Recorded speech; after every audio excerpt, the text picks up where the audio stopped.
All right, so once you've got the basic shape and form of the rear naked choke, now it's time to work on entries. So what kind of entries might you have? Well, I might be in a situation where I've arm dragged my partner, right? I've gotten a loop right behind here, and now I'm behind him. Well, from this position, I might sole kick and then move into a choke, for example.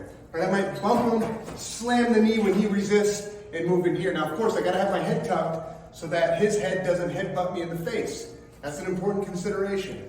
It might be that I'm in a 2-on-1 sticking position, and I simply press and move in deeper, slam them, slam the hips, and start moving in here. Now, right now, based on the relationship between me and instructor Jason, I'm the taller person. However, even if you're the shorter person, you can still achieve this. You just have to attack low. And there's multiple points that tend to work out best. One is great, is this sacrum here, this lower back part. Another one, of course, is to buckle these legs using a sole kick, right behind the knee. If I get that, I also need the back pressure. So a lot of times, the mistake on this one is as I'm entering these positions, people tend to try to pull and grab, and then they disrupt their own base.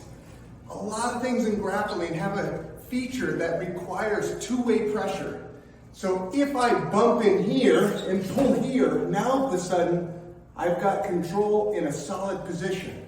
Right? I don't want to just reach over top of them. I don't want to just pull them back so I disrupt my own base. I want it in such a way that I've achieved control. I've bumped him, I've slammed the leg, and now I can move in deeper. Right? I've slammed the hips, and now I can move in deeper. Remember, this is the most available move in that moment. If it happens to not be, for example, let's say I bump the hips and he adjusts forward. Well, I don't want to reach over to try to grab a choke. I didn't achieve it. I might slam the hips and he might adjust to protect.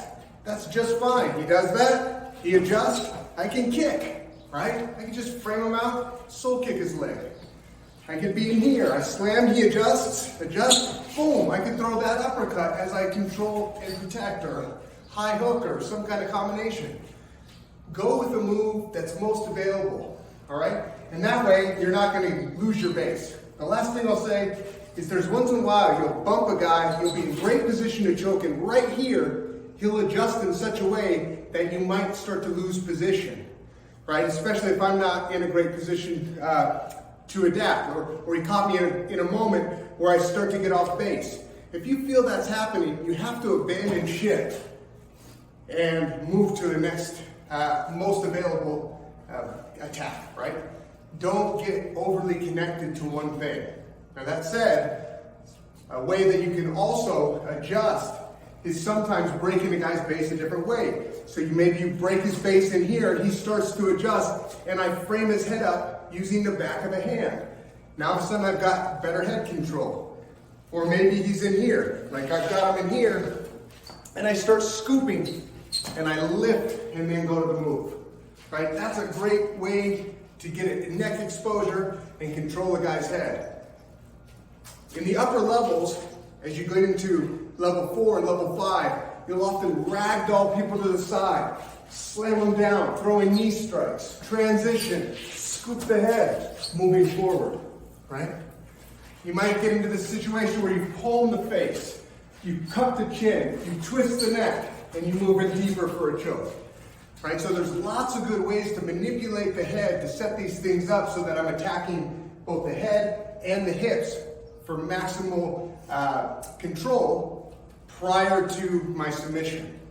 Always make sure we're following the rule. Enter, break base, then go for your submission, right? And all of those transition points as you're controlling are essential to know if the move is available or if there's another move that's better. You gotta train hard and investigate, work on those pressures, work on no resistance, medium resistance, and then super high resistance as you're moving through and developing these moves. Good luck.